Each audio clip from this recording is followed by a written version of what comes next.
Hi, everybody. Welcome to another edition of Star Citizen Live Game Dev Painting Planets. I'm your host, Jared Huckabee, and joining us on the show this week is Senior Environment Artist from our Frankfurt studio, Mr. Patrick Gladys. Patrick, how you doing? All good, man. Thanks for having me, dude. We noticed during our audit test we've got this little ASMR thing going on. Should we just do this entire show in ASMR? W- Hello. If our community is into listening to me doing ASMR, we'll save that. We'll save that for when Paul Jones and Luke Presley do a show together. So if you've never seen Star Citizen Live before, it's our Friday broadcast. We have a couple different formats. Sometimes we do a big roundtable Q&A. Sometimes we do a game dev, which is where we take a period of time to sit with an artist or a designer or whomever and see a little bit of their craft, the little bit of process that goes into their work on a daily basis, and that's what we're doing here today. So Patrick, without further ado, we're just going to jump right into this. You take the wheel. I'm going to jump in the passenger seat and play with the radio. What are we doing today? What we will do today is take a look at a couple Planetech V4 features. We have talked about them in the past already, also on this show, when Michelle and Sebastian were on last time, or some like a while back, right? But this time we're focusing more on the actual tools and the hands-on approach, actually showing off what is it like using the tools, how fast are they, how flexible can we change our content and make new planets if we like to. Sure. Well, why don't you share your screen and we'll get going. All right, cool. Screen 1. Get rid of you, Jared. Bye. Bye. All right, cool. All right. So what we have here is basically Daymar, but for all the people who know what Daymar looks like, this is not really like the Daymar that people can play and go to right now, since I've already changed the data that's basically driving how all this texture information looks like, and we will go through all of that and explain what it is all about and how we modify these things and how it's constructed. So hopefully by the end of the hour, people will have a much better understanding and idea of how we approach this on V4. Mm-hmm. First, let's check out the color information of this planet. All right. So that we're just looking at color. This is the only thing that's really interesting to us right now. And so what is different from V3 to V4?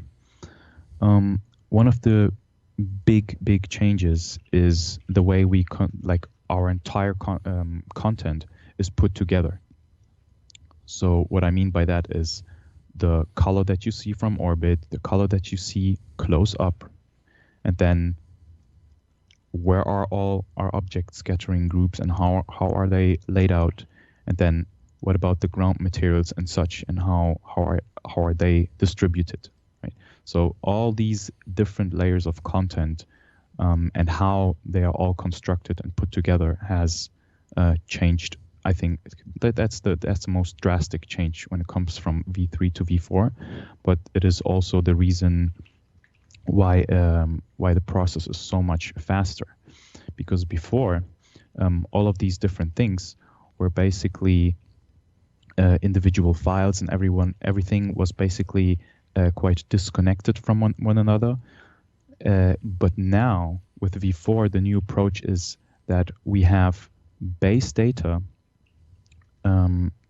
that everything, like basically two sets of data that we will also discuss in a bit, that everything is based on. So we take a very simple texture basically and have it drive everything that you see on the planet, except for stuff like locations and outposts, since they're not really belonging to the nature of the planet or the organic part of the planet, Right? Since they're all man-made, right? Yeah, the POIs are added afterwards by like the level designers and stuff. Exactly. So if I jump back to the planet view here. And let's maybe first check out the painting tools. So I can select our painting tool here, and the mode is set to surface, and you can already see like a little highlight on the planet. And that highlight basically tells me where I can apply color to. So if I just now randomly choose, for example, white, and then increase the brush radius, I can just click into the planet once, and you see that the color is applied. Now, what's determining the area that you're affecting? I mean, obviously, you're moving your mouse, and it's selecting different areas. We can see what areas you're selecting in the blue. But how is it determining what you're hitting and what you're not hitting? Exactly. So the thing I just talked about, which is that very simple texture that drives everything, is basically what is being highlighted here, and it's different portions of that texture. We can take a look at it right now if you want to. So, but before I do that, I can basically just go through and stroke in here one more time, so you can see that, you know, changes can be done quite easily and very fast. But it's good to take a look at the texture now.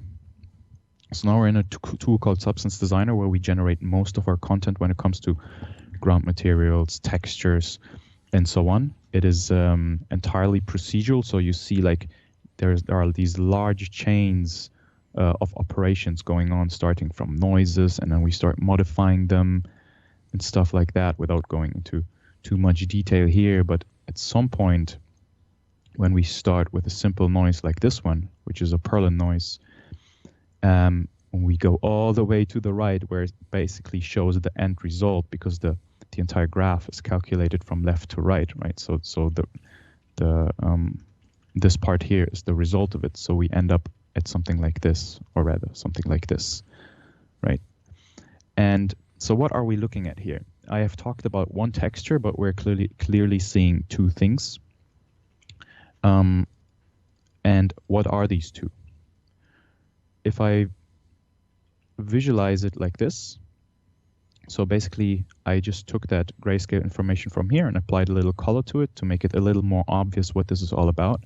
What we're looking at is the temperature information of our planet. And to further visualize that, I can actually have it view on my sphere here. So let's say this is our planet. I'm trying to squeeze the windows that I usually have on two screens onto one screen. All right, but as you can see here, the texture, if I chose the grayscale version of it, right, you can see that the dark values of the texture are at the top and bottom of the sphere, which is basically our north and south pole. And around the equator, also if I view this texture here, you can see that here, the top and the equator here, this correlates, right? Because it's mapped on the sphere right now. So around the equator, we have the brightest values, which means the temperature there is greater than it is around the north or south pole, right? Mm-hmm. So we have kind of a representation of what the temperature is like on our planet, and also these deformations and such, because you don't want it to be simple. There are all kinds of things going on a planet, like mountains and oceans, and all of these things can influence how the temperature can behave on the planet. For example, if you go up a mountain, right, you would expect the temperature to drop gradually as you're moving upwards. So that was the top one, right? Simple, temperature. Let's look at the bottom one, which is our humidity. The humidity and the temperature are basically combined in the end and saved out as one texture. But that one texture basically combines the data set, these two textures, so the information of our temperature and humidity. So I can also visualize that on our sphere here. And you can see that the humidity isn't simply a gradient going from the North Pole to the equator, and then it has a lot more breakup to it. There's a lot more variation going on. The humidity is also usually influenced by things like the ocean and mountains and such. We could also, basically these textures are completely artist driven. Like we can create whatever we like. If I decided to, let's say,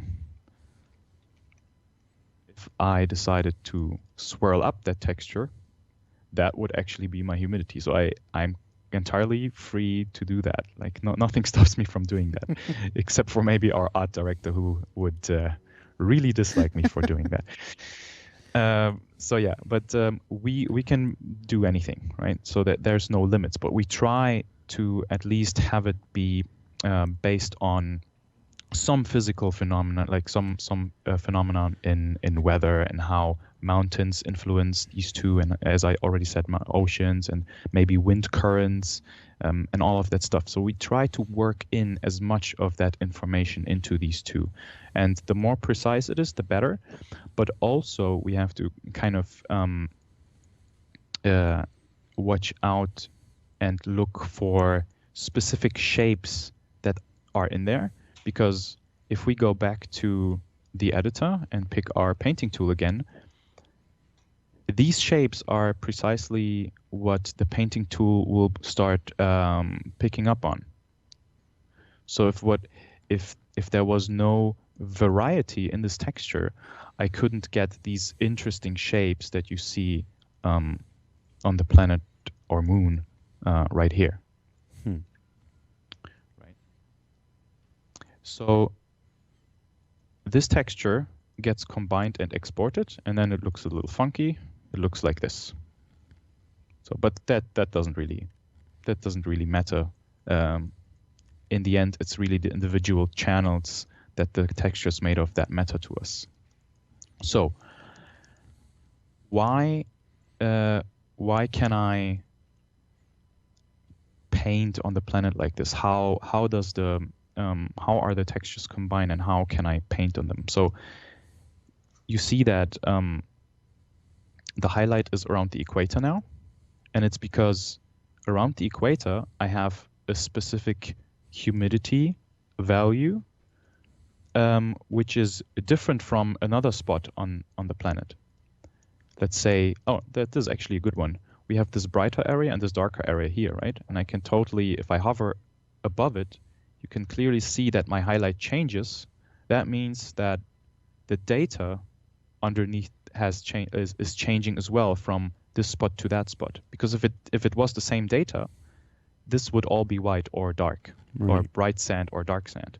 And I can further visualize that by simply picking the planet and then showing you here is the humidity. So for example, here where we get brighter values, it's very humid, and then here in the darker areas, it's very dry. If I had to compare that to, let's say, Earth, where you have the same temperature, let's look at the temperature again, because you can totally see that we have mostly brighter values here in the temperature, which means there's a very similar temperature in this region, but still I get a different look because the humidity differs. So let's say it is hot and dry. You would probably expect a desert, right? But if it was hot and very humid, you would probably expect a jungle that's very lush, and the humidity would be super high if you entered the jungle.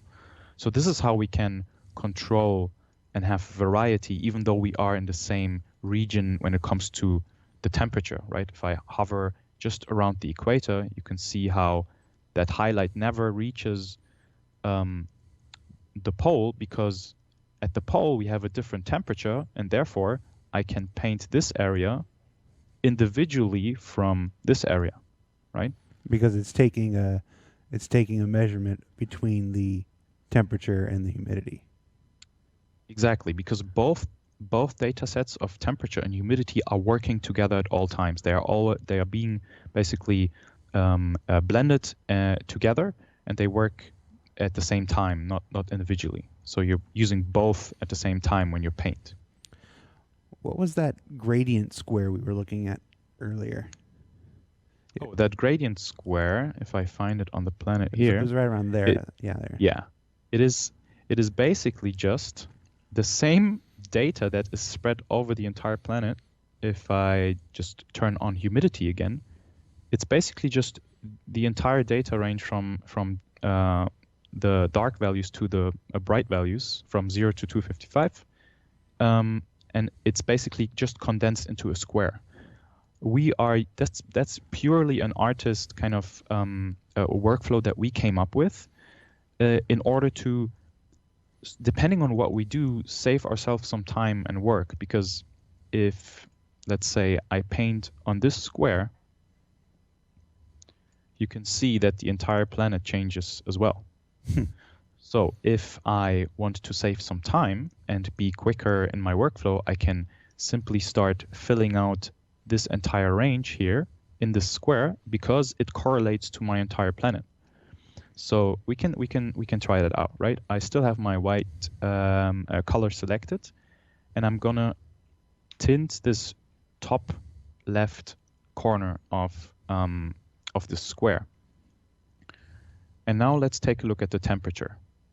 Okay, the temperature in the top left corner seems to be cold, right? Mm-hmm. And now if I look at the humidity, it is in that case cold as well. So we have, or low. So it's not very humid and it's very cold. So how does, like, what area on my planet describes very cold and dry areas? If we take a look, you can see that the area that describes these two are actually my poles. If I check the North Pole and I've checked the South Pole, there's even some more areas out here outside that also share this data, so they automatically get that color applied, right? I could do the same for, let's say, very hot and dry places. So we would go down because it's hot, and then dry would be, no, dry would also be here, right? Yeah. So you can already see that the highlight is showing the exact same spot that we're viewing here, right? So it doesn't matter if I hover my mouse over here or actually on this square, because it's showing me the exact same data and spot. So, you know, in the end, I can just go in and start painting on this square, do very, very little areas of modification, very condensed in just this little spot, but actually I'm influencing large portions of the entire planet and changing them right away.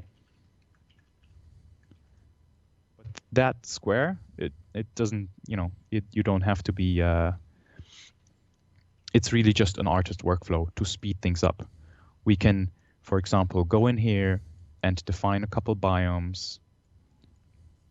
Okay, we have the snowy areas in here, or maybe we have scorched, whatever, volcanic areas over here, right? I'm just visualizing right now with two colors. And then that's how we basically block in the individual areas that we want as biomes, right? Okay, because it's the hottest and driest here and the coldest and driest here, so that kind of makes sense. If you know a little bit about weather conditions and temperature zones and biome distribution when it comes to planet Earth, you know that around here somewhere in between the equator and the North Pole, that would be our temperate zone. So that's where most of Europe lies. That's where you have the broadleaf and needle, like pine tree forests and such, right? So I could already go in and kind of block that out and be like, okay, this is where I want these areas to be, right? And then maybe we're moving further up to a tundra kind of environment, so I can start visualizing that. Of course, this is not final quality at all, but we would first determine where do I want these individual areas to be on the planet, and how do I want them to sit and use the data that is provided to me with the textures that I have actually built myself, right? So the painting pass and these two textures, they go together. One determines how the other thing looks. or can behave.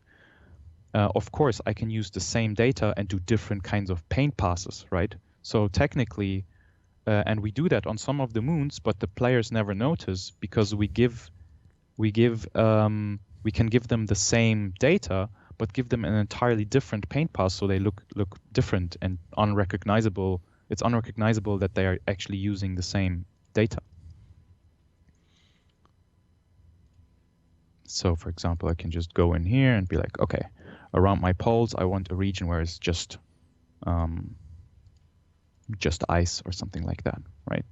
And it transitions over all the way to my pine needle forests, and then there come the broadleaf forests or something like that, right?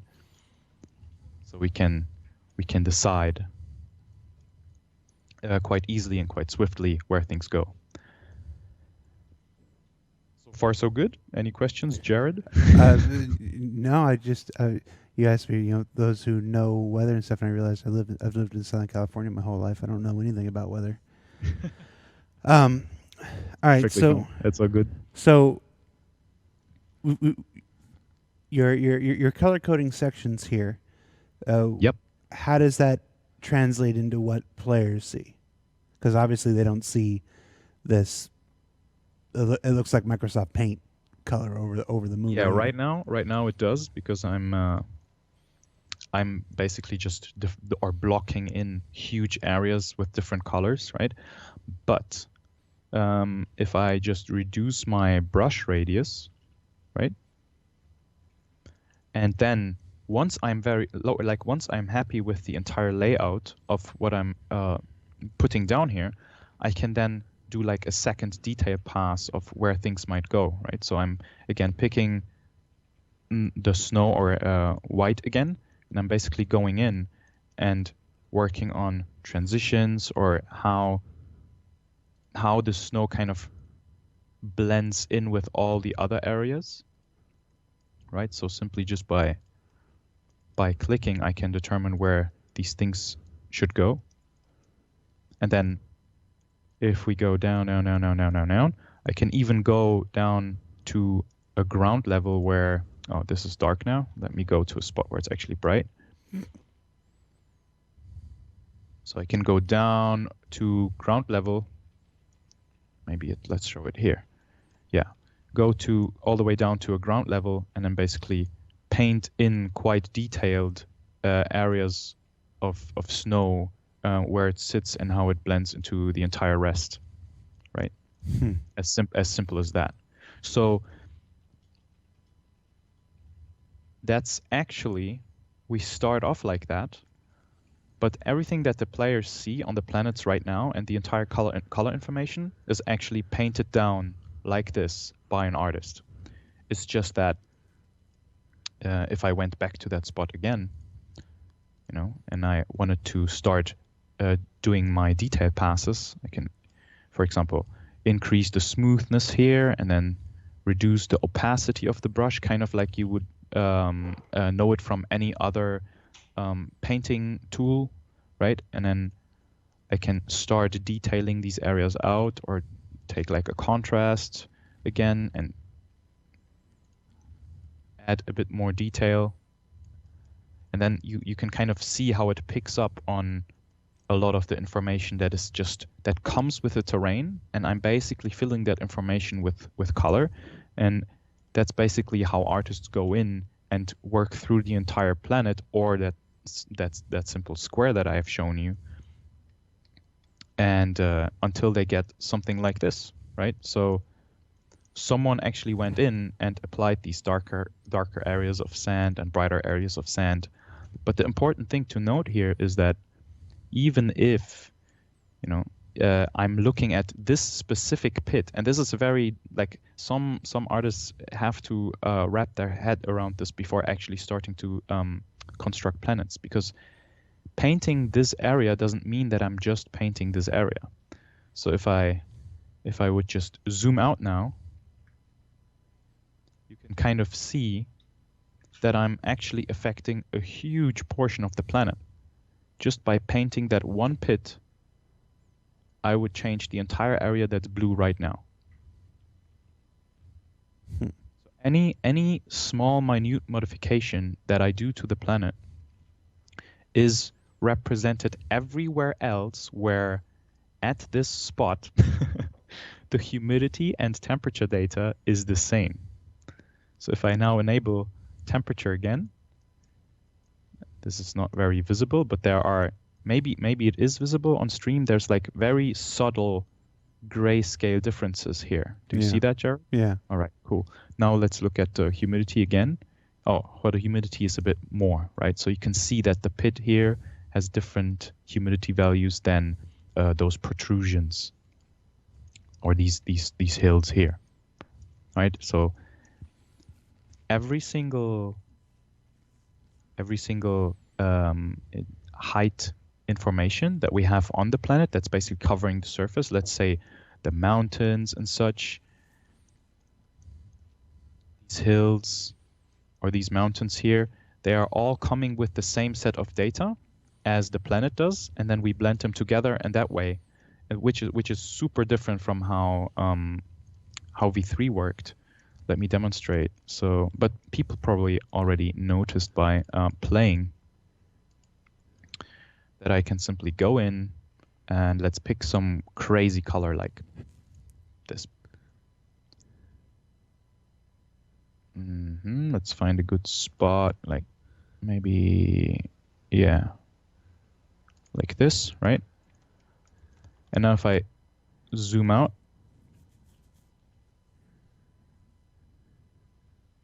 all the way from ground to orbit, and you can still see it. It's still it still represents a pixel on your screen, right? It's still there.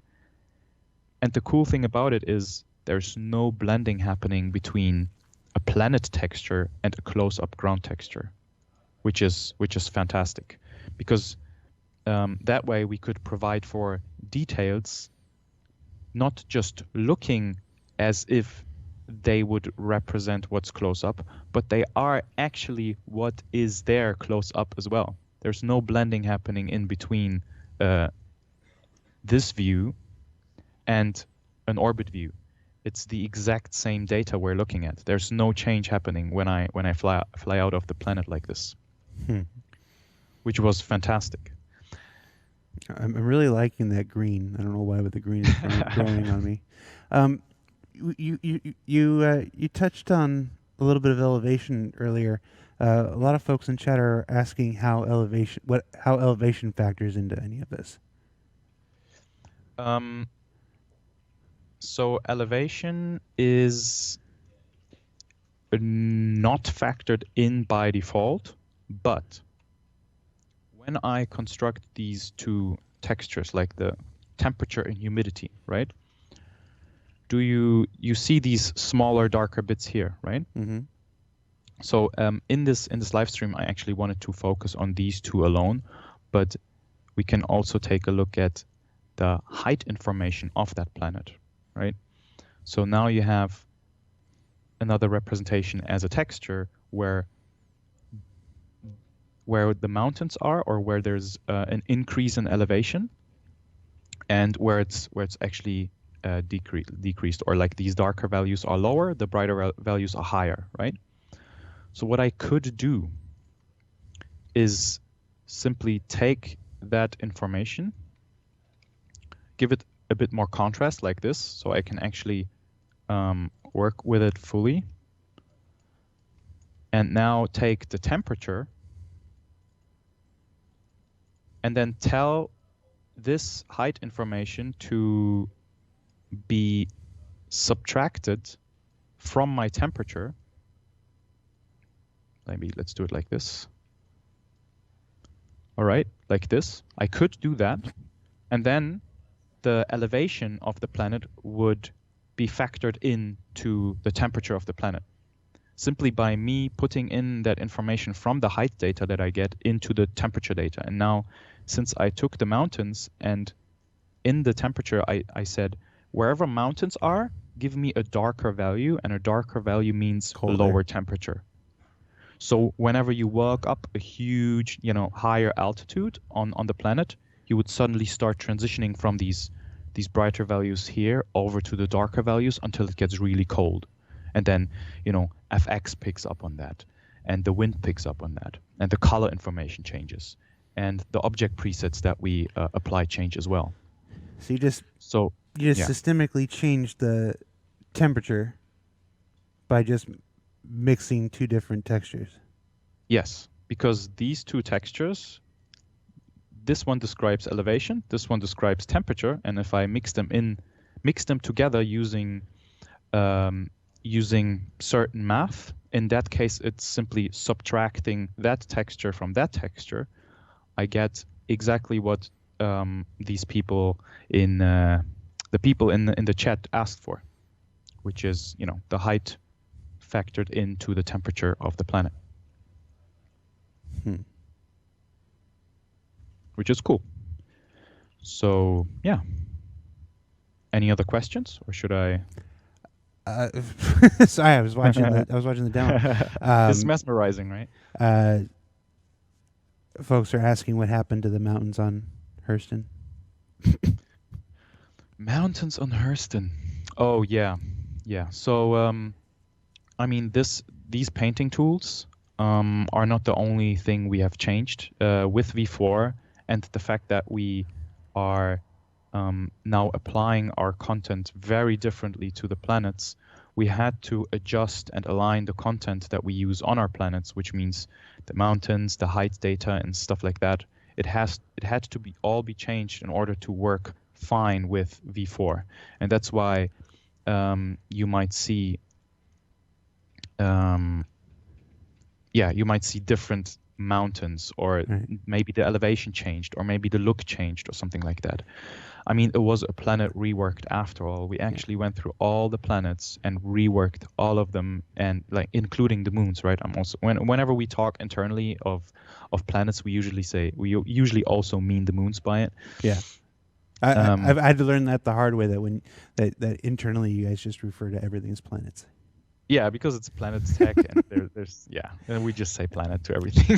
You know it's wrong. When you're painting right now, this is with the height map included, because I've noticed the way it's selecting is drastically different than it was selecting before. Actually, it's not. It's the same thing. I'm sorry. No, it seems to be way more striations now than there were before. Oh, because I whenever I change, so I can increase the brush radius. Okay. Yeah. So if I change the brush radius, I can cover huge areas at once, right? If I want snow to be there everywhere, and then leave these areas as, you know, just very barren deserts but still super cold, then I could do that. But if I reduce my brush radius, you can still see the highlight, right? But it's much thinner now. So now I can go in and really detail out these places, and that's what we do towards the end of the process. Because as you know, I mean, you have probably seen enough art processes, Jared, to know that we usually go from big to small, from rough to super detailed. And that's just how all artists on the entire planet work.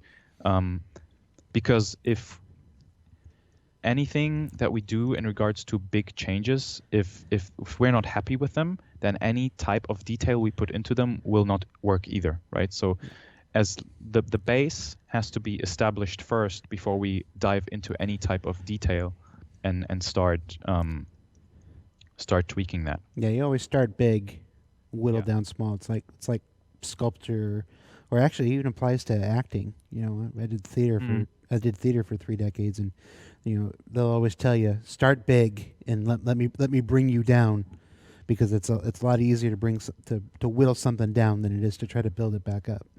Yeah, for sure. Should we do like an experiment, which would be very interesting to see? Yes. As long as it doesn't end with something in somebody's crotch, you're welcome to experiment. Yeah, I was afraid of that. Let's hope it doesn't happen. But as we did before, let's quickly block out something here, right? So I'm just gonna. Josh Herman, are you here? No. Okay. Huh? Nothing. Oh, okay. Long-time viewers will know. All right.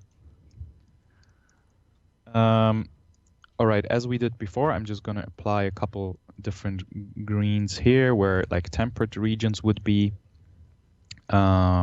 maybe like a darker green just to vary it up a little, like this.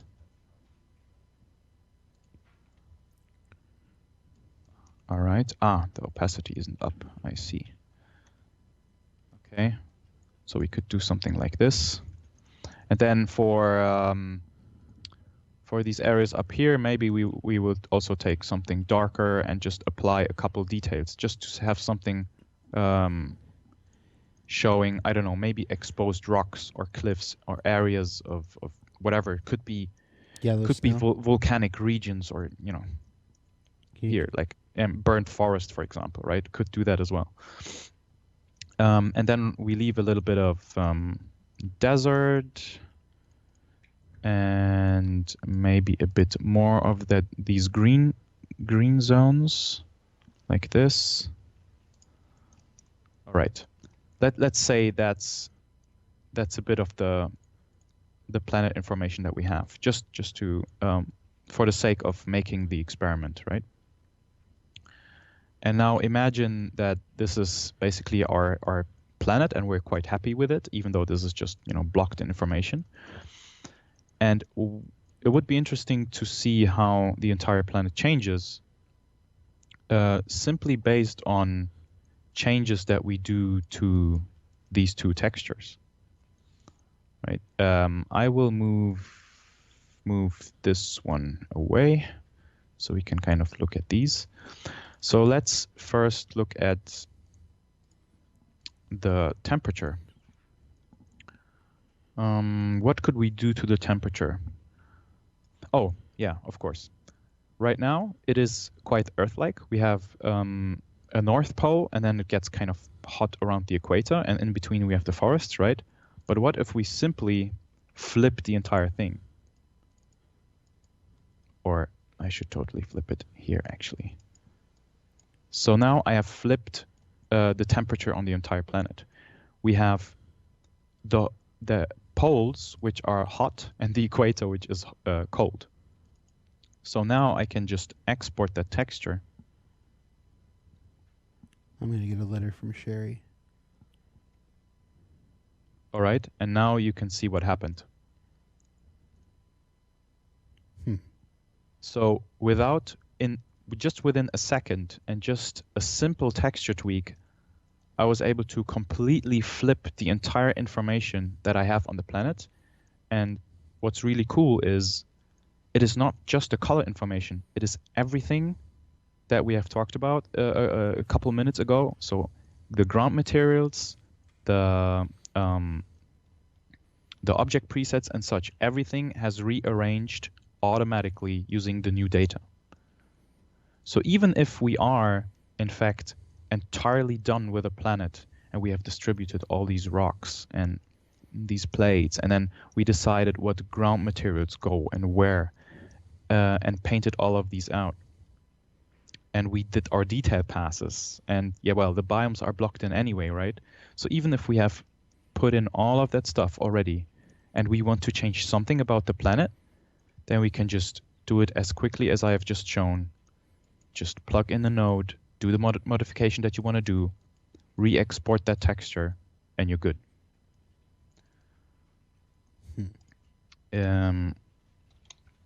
For the fun of it, let's change, let's say, maybe something directional instead. Something like this, right? But we will use it as a humidity. So if I view it on the sphere, you can see what happens on the sphere, right? I will simply overwrite the humidity of our planet now entirely and export that. Bam.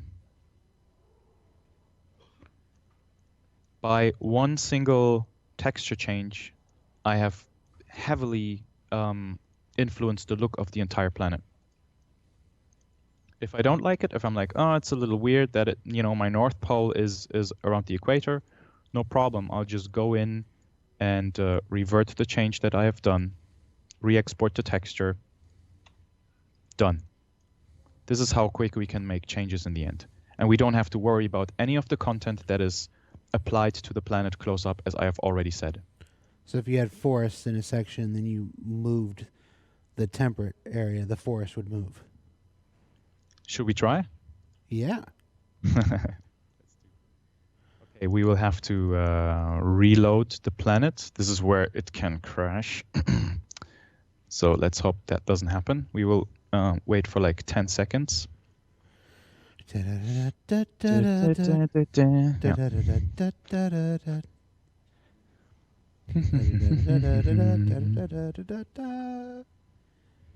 Yeah, I'm live. Yeah, all good. And we didn't crash. Fantastic. Using a build from a while back.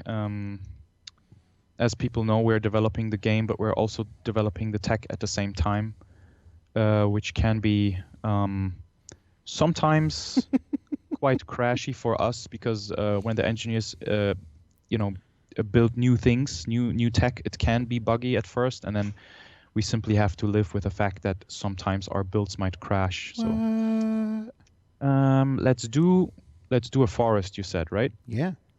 Okay, let's do the forest in... Where should we do the forest?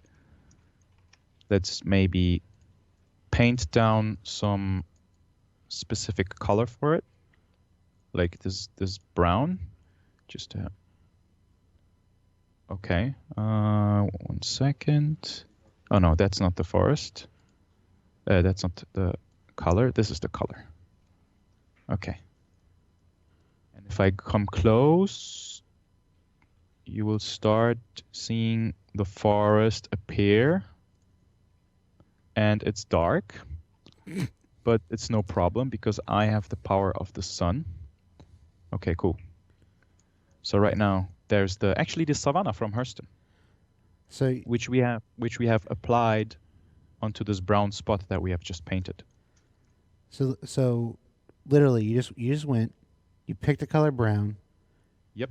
You set a brush size. Yep. You selected Let's an area. Let's do it again. You Let's do it again. selected an area based on temperature and humidity, Yep. and then said, "I want this to be forest." Yep. And it just planted all these trees everywhere. Yeah. Let's do this again. But close up this time so people can actually see what's happening. So I'm basically just applying a white color here. And then I'm swapping over to, let's say, Obsidian Set A from Microtech. And I just changed that. I said I want snow, and I want dark rocks on that snow. And that's my new biome. This is how quickly we can change things with V4. Of course, this is just one flat color right now. I could go in and really detail this out and give it different shades of I don't want to say gray now, but I have to say gray. Can you make yellow snow?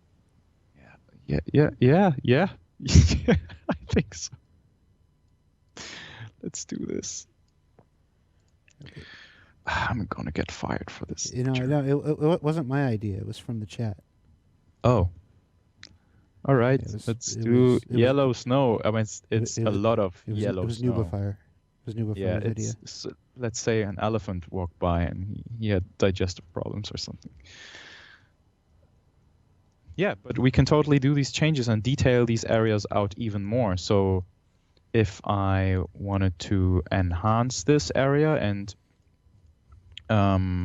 let's say do cacti, and I want it on the transition between this savanna land and the dark shrubs, I can totally have cacti in between, and it will first go from the savanna areas over to the cacti, and now the grass is spawning on the snow, which looks odd, right? But just for demonstration purposes. No, we've got high desert here, and occasionally it snows in the high desert here. So I've seen snow on cactuses before. Oh, nice. We have that in California. So yeah, that's how quick we can change things. And the thing is now, I think by now people get a bit of a better idea of how fast V4 really is and how much we can do.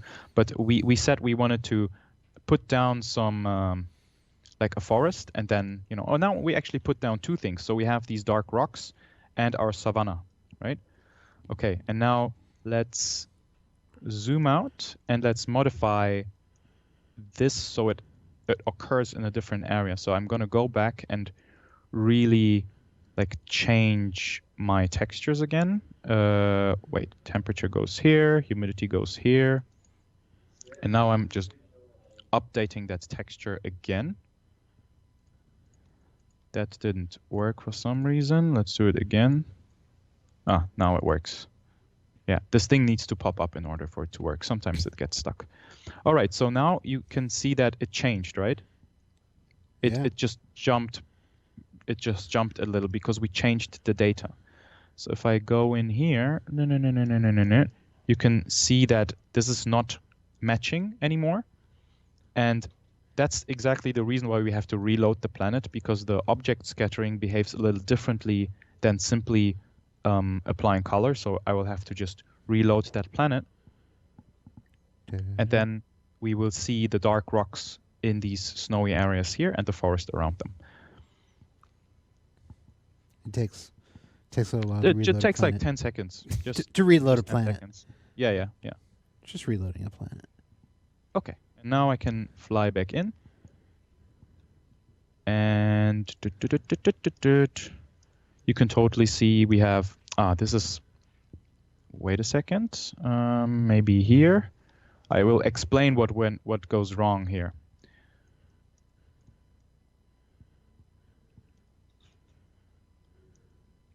Because we are in an area where the ocean starts to, the ocean level starts to creep in. And I'll explain what happens precisely. But you can see that we have the dark rock and then the savanna right next to it, right? So this updated properly. So why do we get the coral spawning in here? Like, why does that happen? Like, this is weird, right? I didn't paint this down. I didn't want this to happen originally. But what the objects can basically read out, and what they're also driven by, is what kind of elevation on the planet they are sitting on. And we can basically turn objects on and off based on what elevation level they are on. So the reason why you're starting to see coral in this area is because we are actually below ocean level. We are very close to being at ocean level. The thing is, because this planet is based on Daymar doesn't have an ocean, right? Yeah. So that's why we can simply hover above the ground and wonder about why coral appears. But it's actually good that it happened, because then I can explain that if this was, let's say, Microtech, this is how we can control that. For example, on a hill, there should be, or on higher elevation, there should be these pine tree forests that are completely snown over, right? Mm-hmm. And then as you move down an elevation towards the frozen ocean that you find on Microtech, we can, for example, say, okay, at ocean level 0 or -1, we want, and that's in meters, right? We want ice blocks to spawn, or shifting ice sheets on the ocean, and that way we can detail out the ocean. If the ocean wasn't frozen, we can simply turn off the frozen ocean feature, and then you can actually see different types of assets spawning underneath the ocean level. How hard is it to give Daymar an ocean?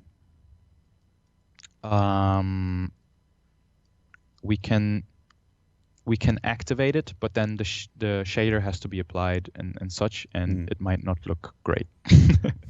So yeah, no, just adding it is no problem. I don't think that we can do it in 10 minutes though. Fair enough. And make it look good. Yeah. Takes longer than 10 minutes to make an ocean.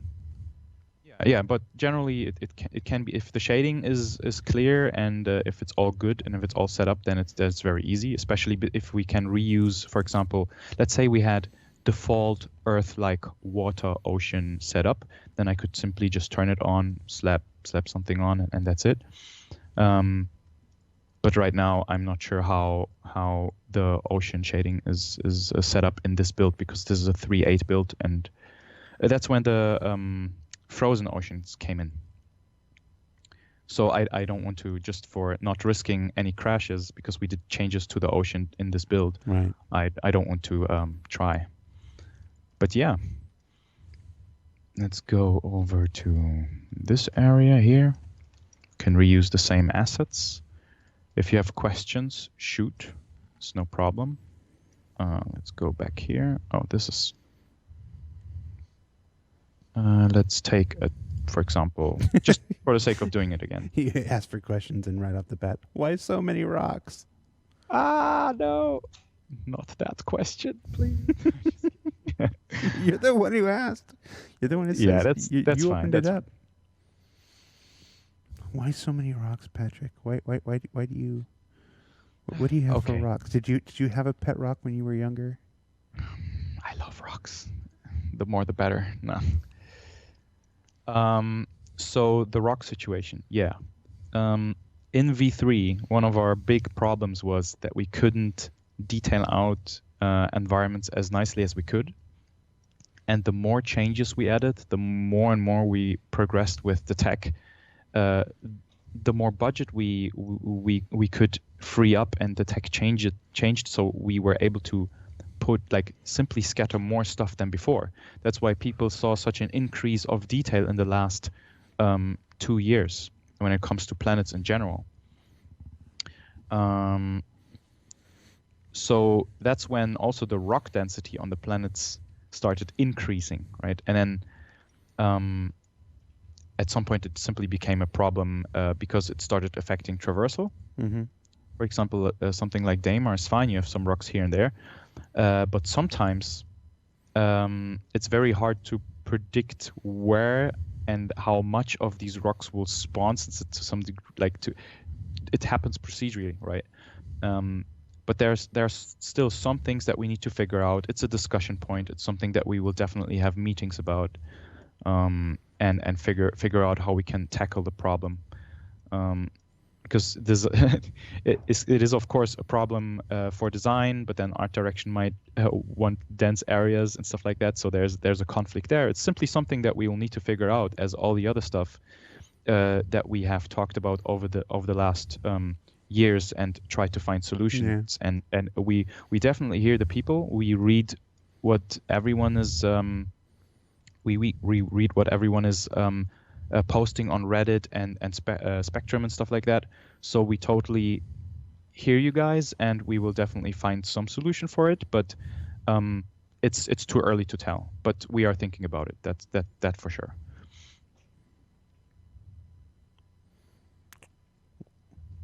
What was the black when you were laying black? It was a very dark color. It almost looked like the surface was burned. A rock? You mean? I thought the whole texture of the planet was very dark. It was almost black. Oh yeah, I just painted it. Yeah, painted it black. Yeah. You were talking. I didn't want to interrupt you and ask you what it was. Yeah, no problem. So I basically just did the same thing as we did with the snow.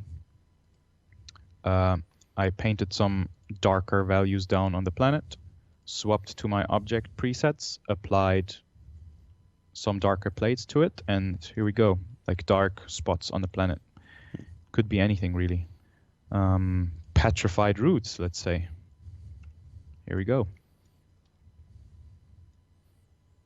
And again, I'm not only changing this spot right here, right? So we are changing everything that turned dark in this area on the entire planet. So you're never just editing one area that you're looking at. That's something that people constantly have to remind themselves of.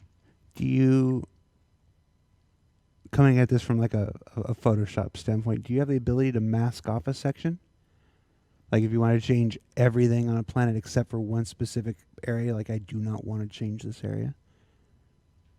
In terms of painting or texture updates? Painting. I guess, for what we've been seeing here, do you have the ability to mask off?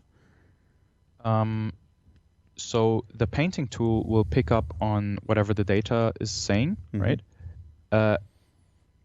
If you let's say just because like what we are viewing right now, let's say this area right here, I want to paint it, but I don't want this area to be affected on the left here. Then in the tool right now, there's no option to simply mask that area and only paint that area because it is sharing the same data, right? So it has to be the same because it's the same climate zone here. The temperature and humidity rise on the left as it is on the right. So it has to be the same color and biome and objects and ground textures and stuff like that. But I can simply go in, find that spot on my texture here, and basically assign new values to this region than I have, let's say, on this region, right? And then I can paint them uniquely and individually from one another. Gotcha. I was asking because I was wondering if it's possible to write your name on the planet. Like if you had a mask tool, you just mask out Patrick. But let's say, how would you write? Remember when I asked you if artists sign their work? Oh wow, yeah. I mean, is there a way for you to literally sign? That's not what I said. I said Patrick.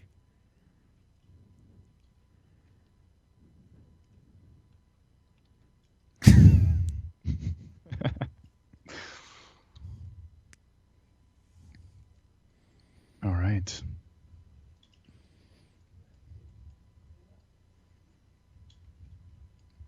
Okay. This is a bit crazy, but as I said, nothing prevents us from doing anything. So let's do this and swap our temperature texture with that.